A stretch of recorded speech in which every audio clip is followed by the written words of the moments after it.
immediately when they fall behind, and that often leads to a further snowball of their opponents. So something they need to tighten up, going forward. Again, playoff contention, not really a thing. But if you look at the stats for Live Sandbox across the board here, like, they look pretty phenomenal. Even in their losses, it takes a really long time to drag this team down. KDA is really high. Their win rate on blue side is pretty amazing. Some good stats here for the team that will be starting in blue. I think the interesting thing is the fact that they're not very fast as far as their wins are concerned. However, they do always draft for these more early to mid-game style of compositions. They're just slow and steady when it comes to playing out the rest of the game, which results in a lot more wins because they are much more careful about it. The bottom lane has really been a highlight, I think, for a lot of us. Prince and Effort really stepping up this season. Effort especially has just been going from strength to strength. As we hop over to the KT side, Gideon will be starting one more time. I believe last time he started, Blank picked up a POG in that series. So an interesting decision to be made here. Considered maybe the starting jungler. And, then Blank does some downloading behind the scenes, and then they get him as the trump card to come in. We'll see whether that works out. Yeah, it's been pretty odd. But if you're KT, if you're Hurai, you're trying to build a roster right now, it's tough. And the stats for round 2 actually pretty significantly favor Doran across the board. Maybe the jungle proximity difference is one of the big standouts, I guess, for Summit.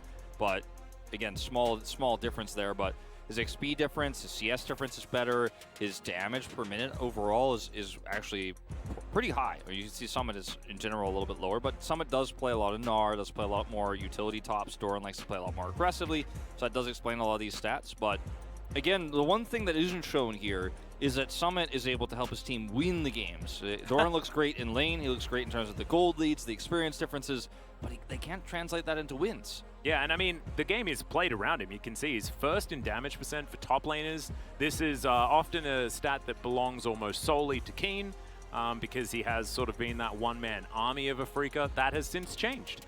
And now Doran is kind of wearing that mantle, which is not exactly the most fun one to have on, right? It reminds us all of Kyoshik on DRX, having to try and lift up his team around him as well. So the stats looking good for Doran, but the rest of the team really needs to be there to follow up on what he's been able to do because he's had some amazing games. And I'm excited with the fact that, Kennen making his way back into the meta, things like this, was always a champion that was fantastic for a player like Doran and could work into something like Summit's Gnar that he loves to pick so much. Yeah, it is definitely something to keep an eye on. It also could be something that KT want to try to potentially ban away, that Gnar, something that a lot of teams, I think, are really going to be heavily taking a look at right now when you do face off against Live Sandbox. But just having that extra card, having that extra threat makes it so frustrating. This 5Kid has kind of stepped in here. KT have had a long and hard road in terms of trying to figure out what their AD carry pool is going to look like. Remember, we started the season off with Hybrid, and he was considered by most to be the worst AD carry in the LCK. He was replaced. Now 5Kid's coming in.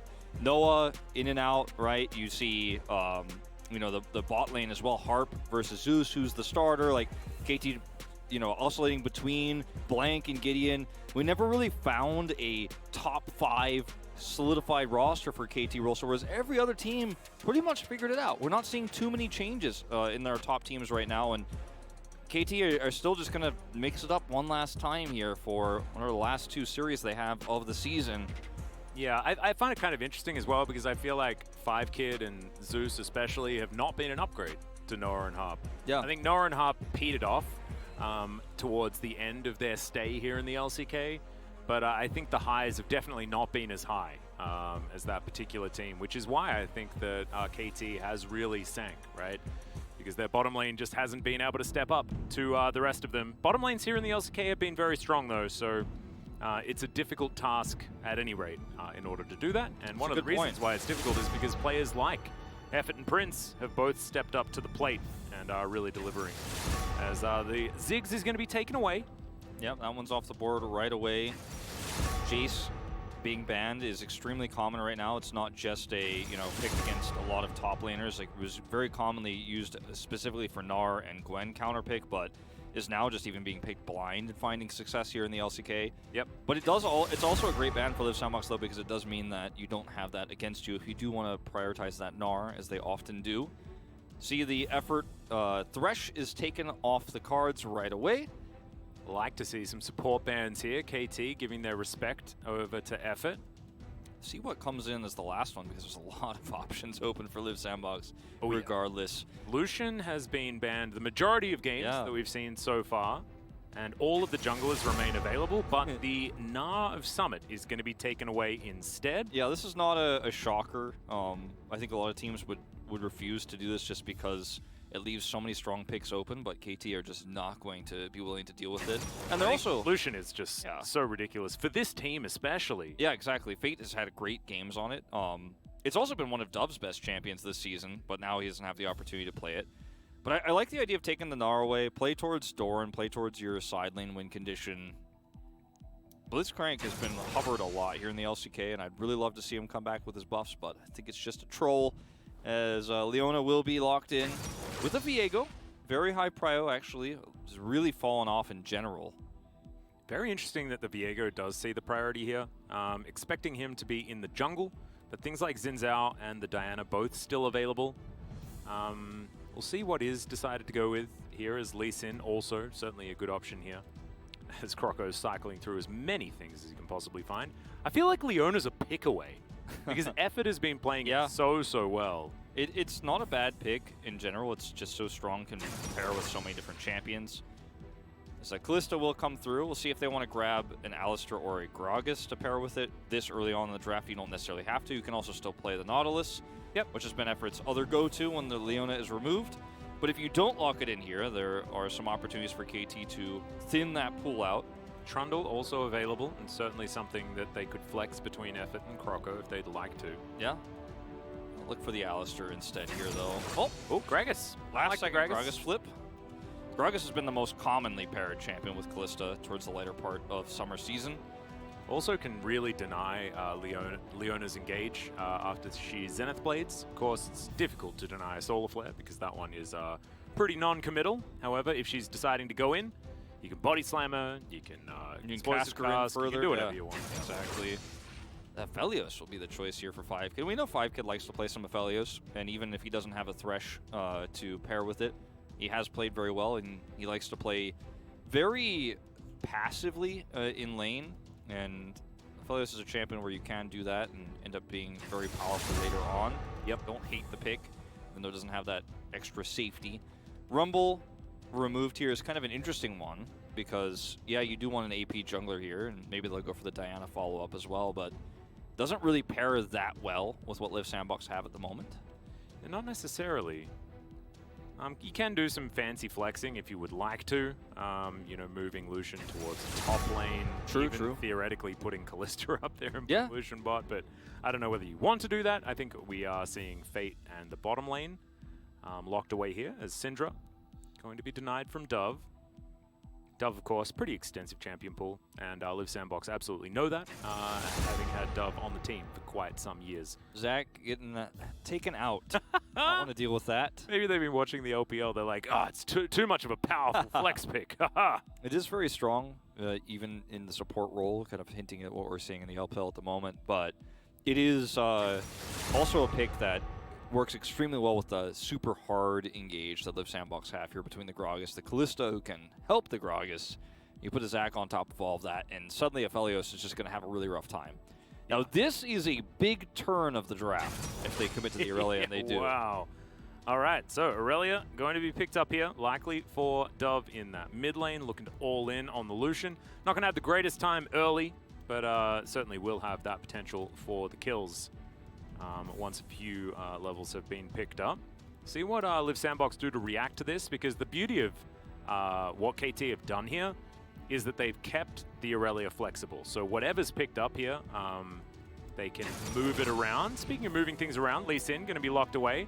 Obviously, Susan going to be hovered by Effort, as it is every time. Yeah, and they're going to take the Kennen, so they have a lot of CC, which is going to be really great. The Kennen flanks and the setup to lock down both Viego and Aurelia when the Slicing Maelstrom comes through makes team fighting very difficult for KT. Now, I do like this flexibility that you can play the Aurelia into the Kennen on top side, pull the Azir into the mid lane. You have a lot of scaling in this composition with the Aphelios and the Azir for late game. And you have a lot of explosive power in the mid game, too, between the Viego and the Aurelia. Like, this comp is really strong, actually, for KT Rolster.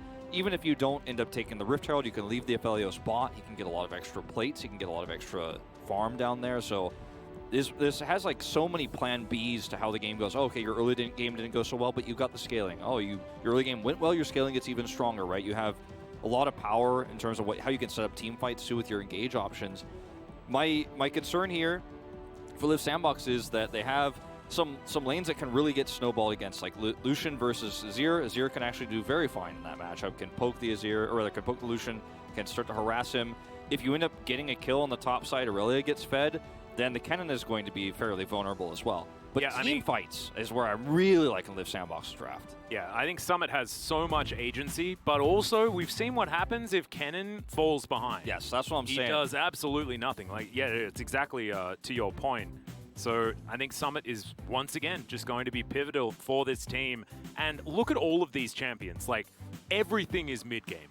Absolutely everything. It's the Sandbox playbook to a T. However, everything's sort of spiking at a similar time, right? You get your dash cannon on your cannon, you're feeling pretty good. You get your first item on your Lucian, feeling pretty good.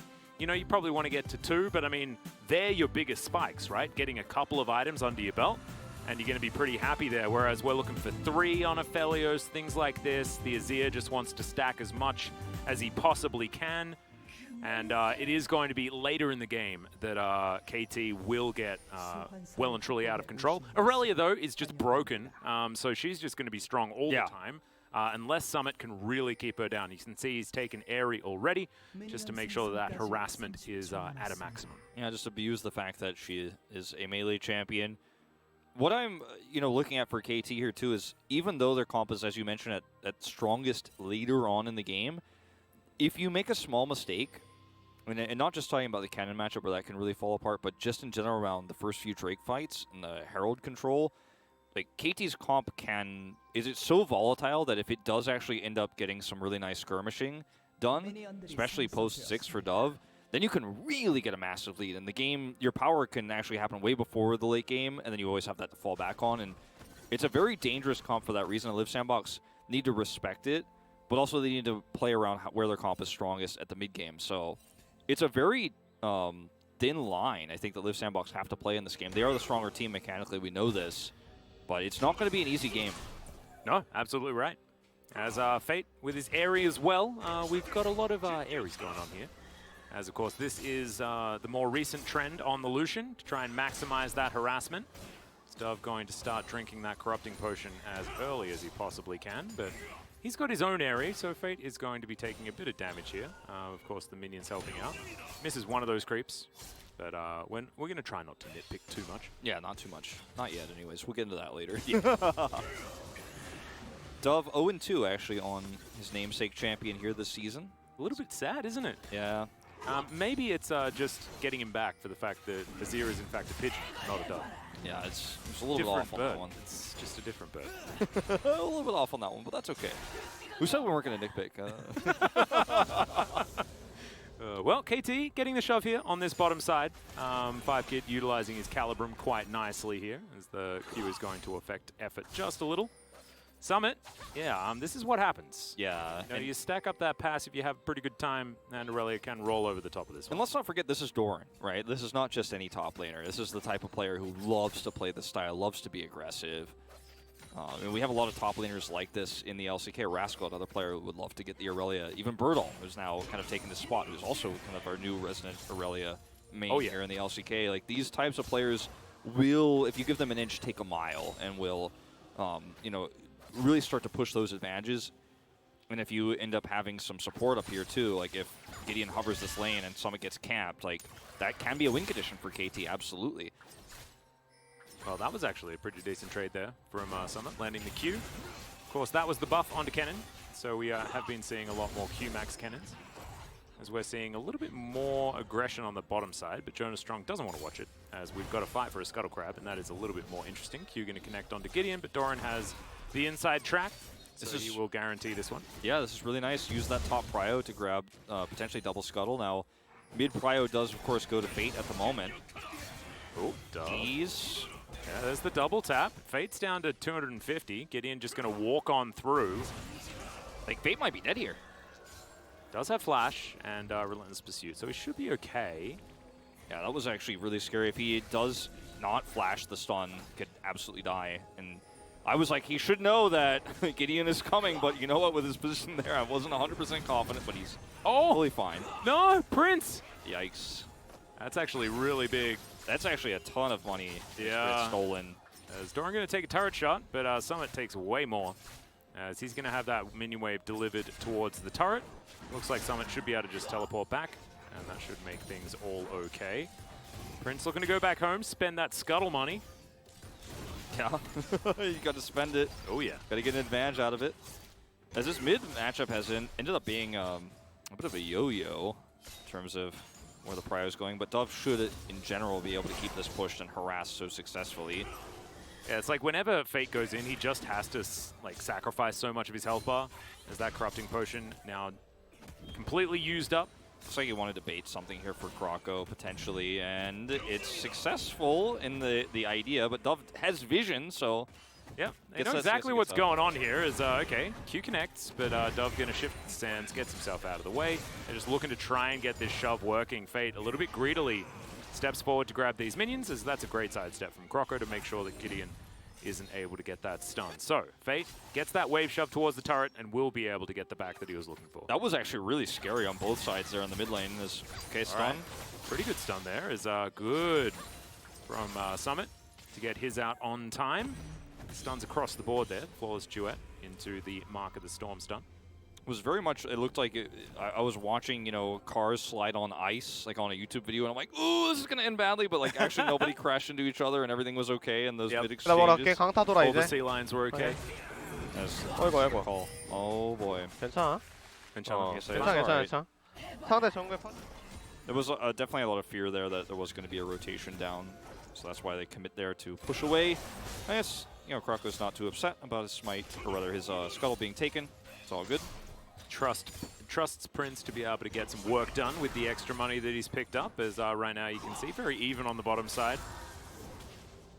And Prince just building towards that shield where you can see. Pierce going to do a lot of damage there to 5-Kid, who now doesn't have his Gravitum anymore. Okay, level 6. Yep. That's Let's a see whether huge the Slicing Maelstrom's going to work. As I think Doran knew he was dead, but he decides to Blade Surge his way back in. Not exactly optimal, and doesn't have teleport to get himself back here. Effort should be able to get information about Gideon. I want to watch that again, because with the stun he has there and the flash, he might have been able to get out of there. But he commits back in, and obviously if Croco is not there, then he's in a good position to actually win that exchange. But Gideon looking for this, and he will get away with it. Effort was standing by, so at least they trade that back on the map. Bit of a bodyguard or something like that. Not entirely sure. Just wanted to say that you're doing this on my terms, Gideon. Yeah, I want to watch this again because Croco, yeah, is seen here, and he gets the stun and goes back in. It's hard to say because Summit can, of course, follow him there and get the stun regardless. Has his own flash. If he flashes, then Summit just follow flashes him. Yeah, and also Croco can flash Q, and there's not really much of a way of getting out. But that way you don't get any flashes? Yeah, in this case, like he values his flash over 2 flashes potentially. And it definitely was the path of least resistance for Doran is to not use his flash because... Yeah, assuming that he'd just die anyway. Yeah, but exactly. Getting flashes for it is always a decent idea. Gives Gideon the opportunity to head up and try and cause a bit of a ruckus. By the way, it's a really nice start here for Live Sandbox that they're able to get that pick onto the Aurelia.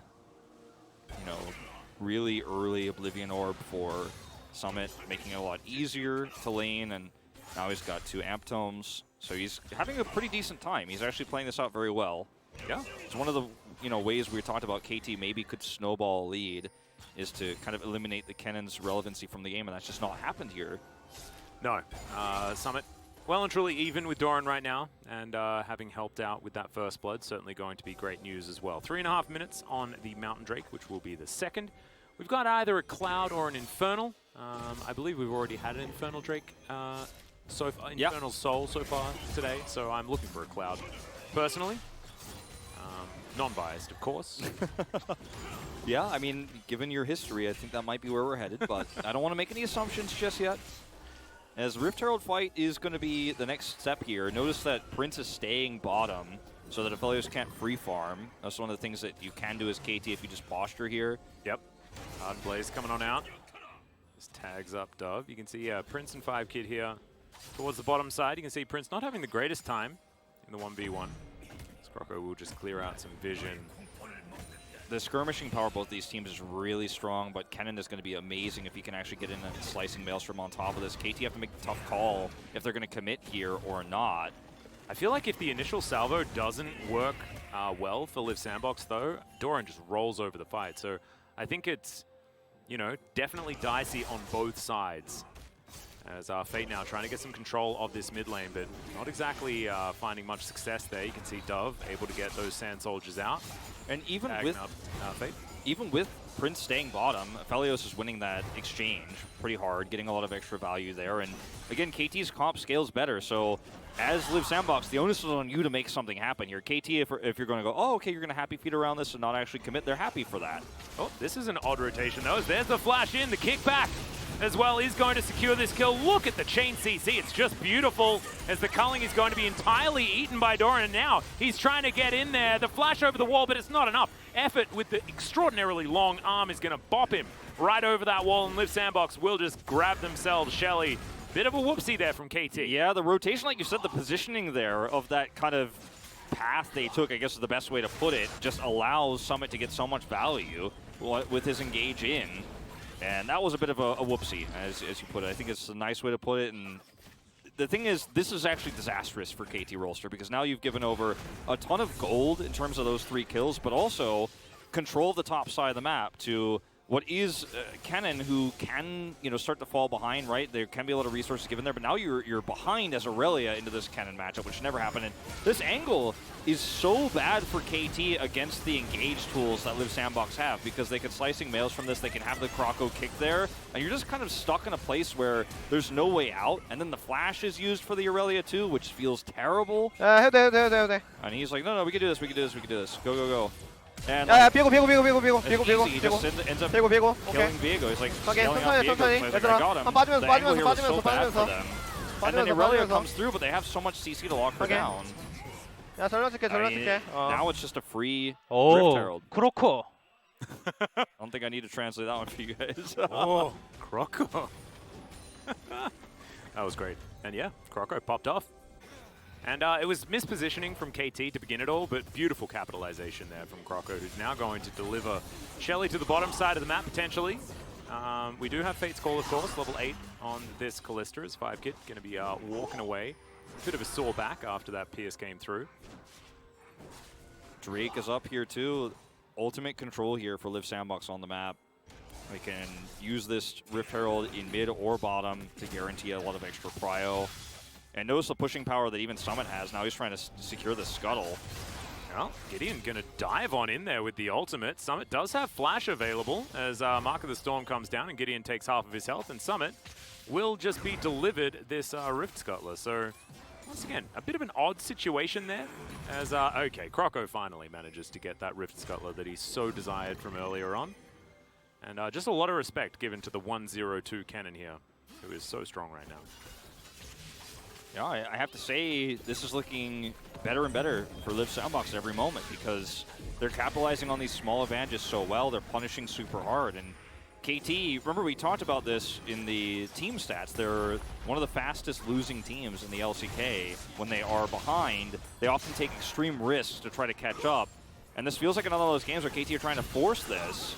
Well, there's the instant cleanse out from Prince, who's trying to now get out of there. 5Kid in a bit of trouble. Summit is boosting on over. The Solar Flare, though, will connect, and now 5Kid, can he actually pick up the counter kill?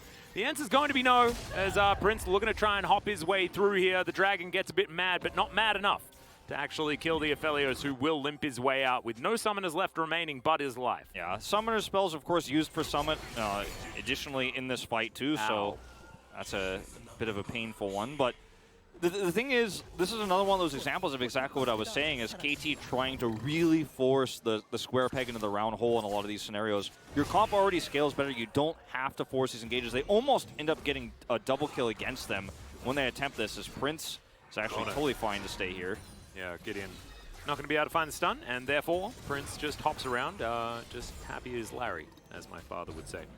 Not the greatest start here in this game for Gideon. He's really looking to force a lot of opportunities, but he's failed, unfortunately, every time he's tried for it. And this is finally going to be the straw that breaks the dragon's back. Well, KT did manage to get the first one, so a little bit of a dampener as far as, you know, picking up the soul is concerned for Live Sandbox with their composition. Oh, fire. Oh no, it is Infernal.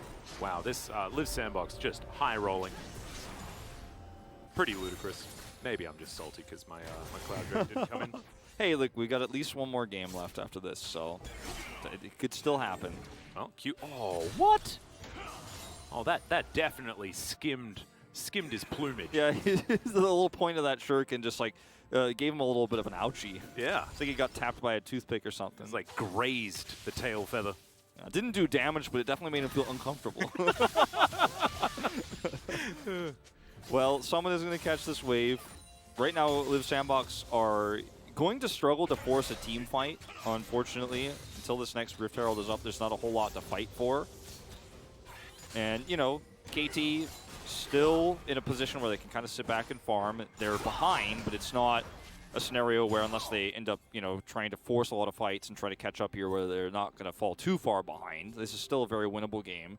You know, the Irelia being behind is one of the biggest weird question marks for KT with this comp because they end up falling apart on the top side of the map. Like, we talked about how, you know, this could be a place where KT find a lot of advantages. It's the opposite, in fact. Oh, there's the culling. Dove gonna have to shift his way out, and he does so.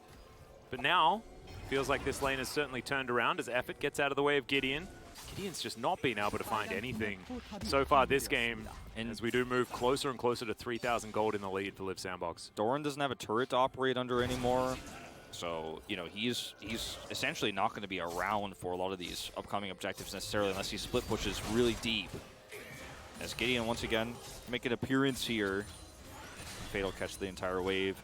I'm worried about how these fights are going to break out for KT, and you know, on this next Herald. I think you have to let that one go on the next Drake, which is going to be, again, only the second Drake for Live Sandbox. You mentioned the dampening of the effect there with KT getting the first one. Yep. But later on, they're going to have to be better grouped up. They're going to have a little bit more map control than they have now to start these fights off. We can talk about the scaling all you want about the Azir and the Aphelios, but that in itself is not going to win you this game. You're going to have to be proactive. You're going to have to remove a lot of that vision. You're going to have to use this Irelia to split push. Oh, yeah. And I think that they do have enough disengage and options here on KT's side. The Azir, of course, you know, can put up a big old wall to stop people from getting through. And then if you do have Doran in that side lane, then you should be able to get some work done. But I'm just worried the coordination here from Live Sandbox has been really good. As you can see, KT moving on forward, looking to try and get some sort of contest down. All 5 members of KT will get towards the river as Fate not actually there, and Prince going to settle for the outer turret on the bottom side. So Live Sandbox, they will just give this one up and try and get some extra power here around the rest of the map. Half the health bar on the outer turret in the mid lane as Dove is going to turn up and just put Prince underneath the turret, but picks up aggro towards the end there as now a fight breaks out in the mid lane. Zeus going to get booted, but he is going to be alive. A little bit unfortunate, sort of taxis his way out. As speaking of taxiing out, Prince is just going to be able to take the long way around, and he will be absolutely fine as well, as Live Sandbox going to reap the reward and take down this outer turret in the mid lane. Effort now looking for Gideon potentially, who's going to blast cone his way out thanks to the Infernal Rift. And so somehow, in the end, Live Sandbox find the mid-outer turret, and that is going to be their reward. It's just beautiful macro play from Live Sandbox. They know where KT's bodies are on the map, and they know how to punish that. They start the Rift Herald first, force the rotation from KT. KT decide they're going to group to fight that, but because they know Prince is not there, right? And then, you know, they give up the Rift Herald. Prince gets the push off, so you see the commitment of Dove to try to deal with that Kalista on the bottom side of the map. He's unsuccessful. And then everybody from KT has to rotate over, and then the mid push is where you find the success as Live Sandbox. They're just using this lead so effectively right now in a game where they have such mid-game power, like you mentioned in the draft. Like, look at how much value they get out of Lucian's culling here. Like, Fate is able to get 2 health bars down to, you know, about 10%. And then at the same time, your mid laner's not there, so guess what? You get a free turret. Fate makes a big play. You see Prince get away. He walks away scot-free. staying even with this Aphelios and farm right now. And this is exactly where you want to be as Live Sandbox with the lead they have. Looking forward to seeing how it's going to go as the game gets further and further on, right? Because we need to see the positives from KT, because their composition in the later stage of the game, man, like Aphelios, Aurelia, Azir, like terrifying. But they haven't been given too many opportunities, and when they have, they've failed.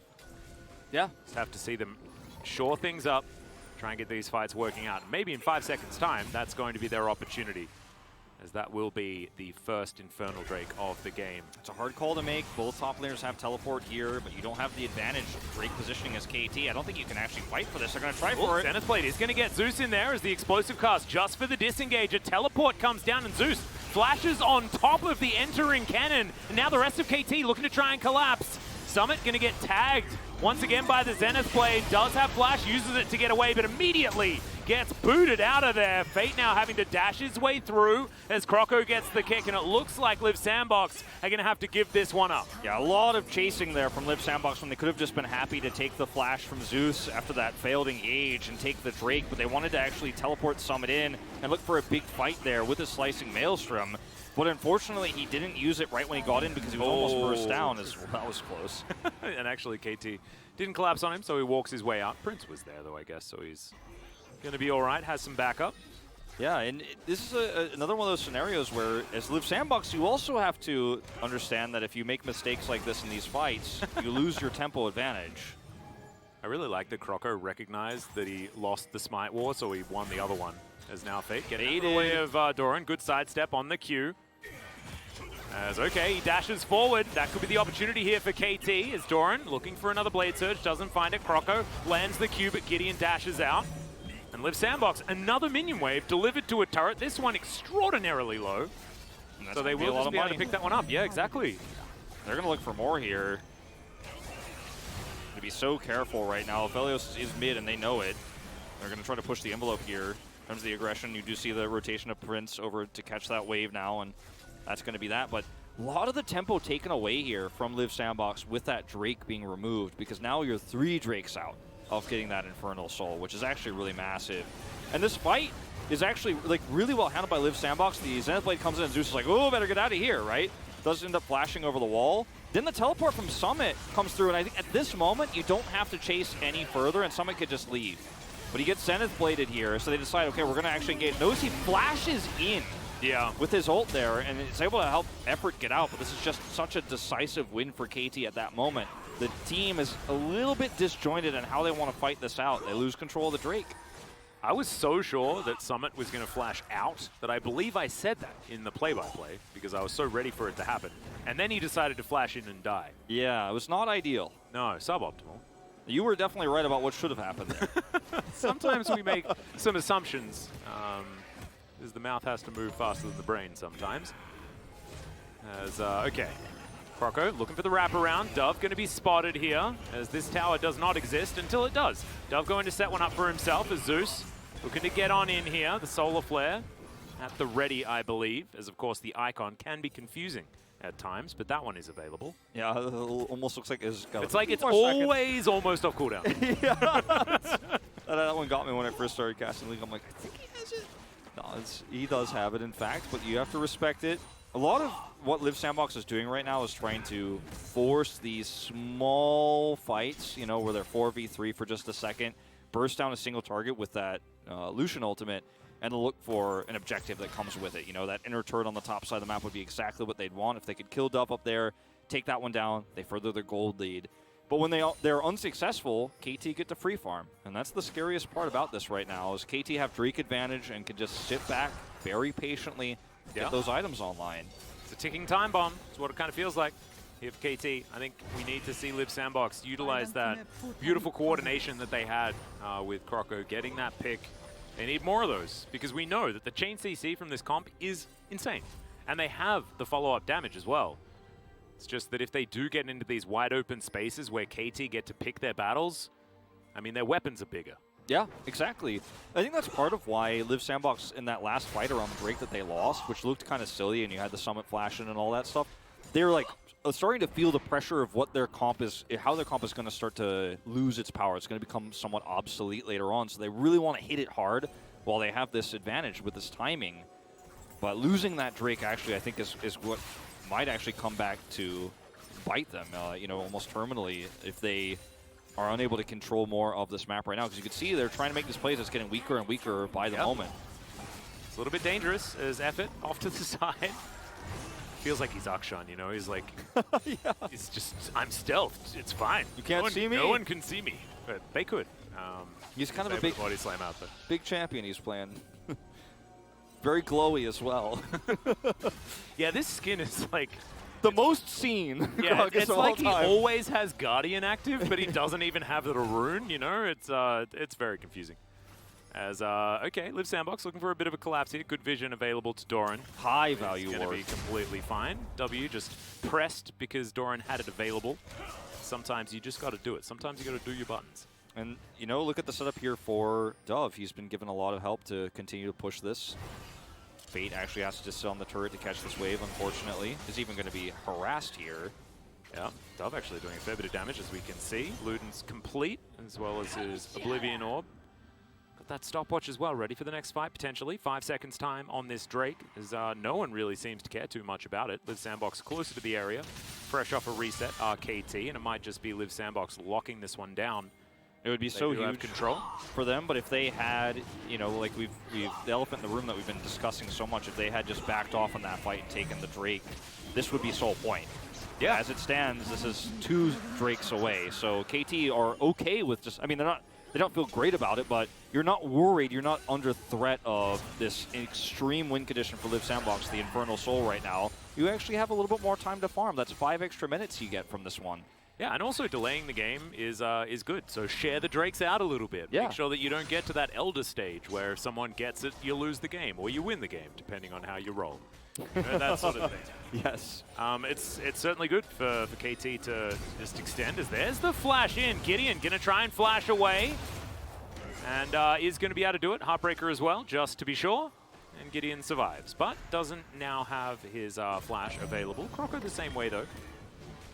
Yeah, his flash or his flash, that is his ultimate either. He's going to be a the little double bit flash. He's a little I just bit said low flash, and I'm like, I don't even care if he just ulted. He's got both gone now, which means that the next time he's caught over the next, you know, few minutes here, he's going to be dead. And it's not the first time this game where he has been caught out of position, but he's trying to fight for vision control. You know, he's trying to give KT a lot more information. As, you know, right now on the map, Live Sandbox, again, a lot of control here, a lot of vision removed, threatening the Aurelia in the side lane, forcing Doran to play a little bit more passively. This Aurelia isn't getting split push value, actually, very much this game. She's 0 and 2, which hurts you, but she does have 2 items online, and she's having to play on the defensive because there's a lack of vision here for KT Rolster. The ward he had last time, he doesn't have this time, so you got to play it safe. Yeah, it might be almost too much respect. I just feel like Aurelia might be starting to win relatively soon. It is 3 items to 2, though. I think I might be underestimating the extraordinary amount of plates that Summit smashed down towards the top side, and really has equated to a lot of extra items you see, even off a fresh back. I mean, a Pahage and a Ruby Crystal. The thing is, too, with the Zonias, that's really the X factor here, because you can buy enough time for Fate to show up, and when you know Fate has teleport, it's a fight that you would win if it was just a 1v1, but it never will be when you have that Zonias there. Gotta be super scared about that. As you can see, he's being a little more aggressive right now when everyone else on Live Sandbox is showing themselves. Now he's starting to push the lane down there on the bottom side. Look at Live Sandbox, though, just playing for this Baron control. You can see exactly what they're doing based on all of their vision that they've allocated. A lot of pings on to where Summit is rotating up, just letting KT know Doran is like, hey, he might maelstrom you from behind. You got to be careful. Don't want to get wiped there, because that would be the Baron to Live Sandbox, but he has teleport. So right now with this vision, once this last ward fades away, like, there's an opportunity to start Baron, and Live Sandbox are going to look for it. Yeah, Gideon gonna hop into the mist as Effort actually blast cones towards him. This man is not afraid of anything.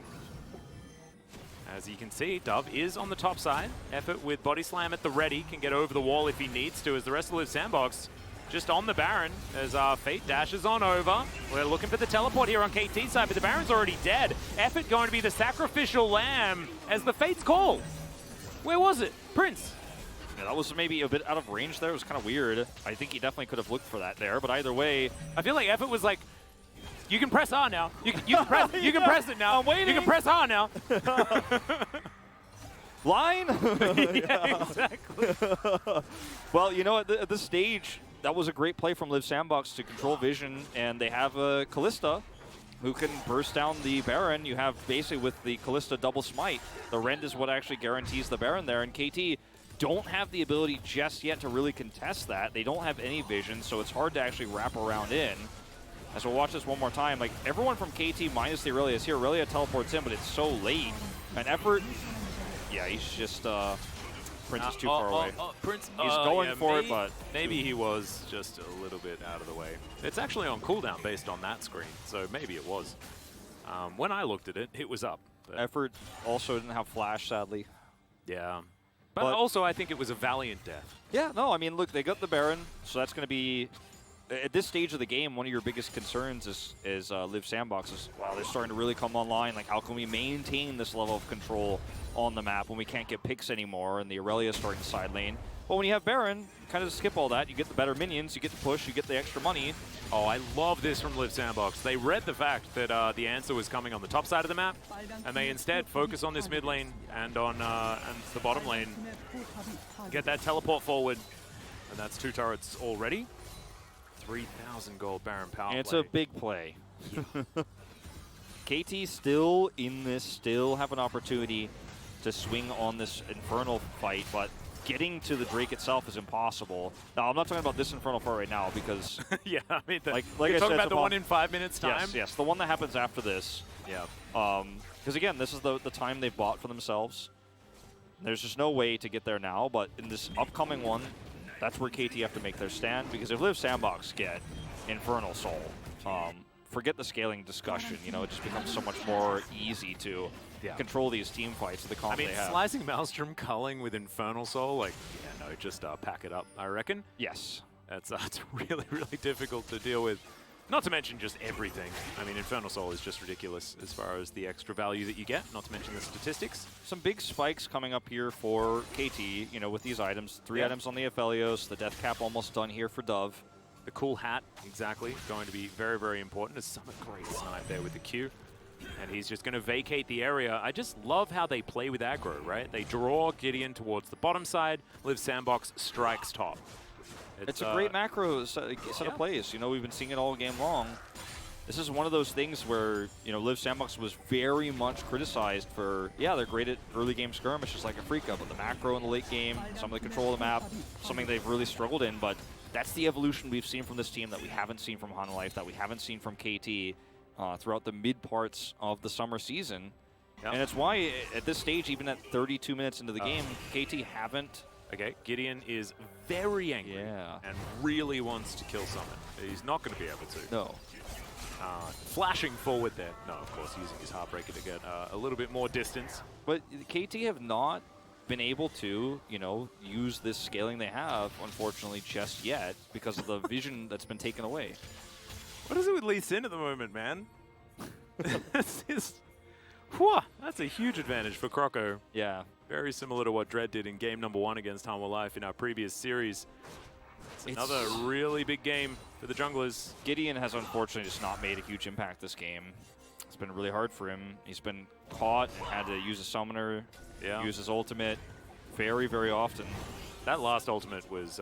that was the least good one. Absolutely have no idea what that one was about. But we'll see. Should have it available for the next potential fight. The next Baron going to be up in a minute and a half.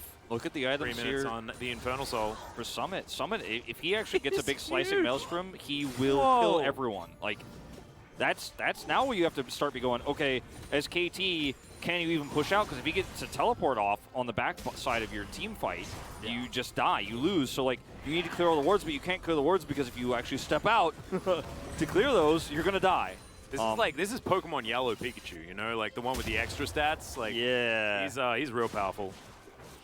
Level 18 to Doran's level 17, but Doran should be getting there relatively soon. But 0-2-0 doesn't feel fantastic. And Summit with that really cool hat is a very daunting prospect. It's KT looking for the engage. Solar Flare goes wide though, and Fate is just going to give Zeus a very dangerous back massage. and force him out of the way. And the thing is, KT, even though, or rather, Live Sandbox, even though this doesn't lead to a kill, they have Cannon pushing bot. Like, everybody's doing their job so well. It's a well-oiled machine, what we're seeing for Live Sandbox, because their comp has fallen off in terms of its normal power levels, but they have enough of a threat that you have to respect. Like, look at Summit. Oh, yeah, sidesteps the stun as Gideon takes about 1 trillion damage from 1 Q from a cannon. Wow, that was a lot. And KT just don't have any agency because they have to sit back and catch these waves and play defensively. When all they really want to do is front-to-back team fight. Well, Q's going to land onto Dove as he goes golden. Croco, can he make it into the fight at Summit? He's going to use his Zhonya's. Is the kick going to be there, though? Croco, you got to get something done. As, oh my goodness, 5Kid almost did it, but he just didn't manage to. The wallets are too heavy. It's a triple kill for Prince in the end, and there's still so much damage. The flash over from Prince as he's just tanking up the turret to keep these minions alive, and I think, Wolf, this is the end of the game. This definitely will be the end of it. Live Sandbox really showcasing how to control vision, how to take a lead and snowball it with a comp that's strongest in mid-game. Wolf as well, look at the timer. This is exactly the average win time of Live Sandbox. I don't know, man. Coincidence? I think not. Yeah. Oh, I mean, this was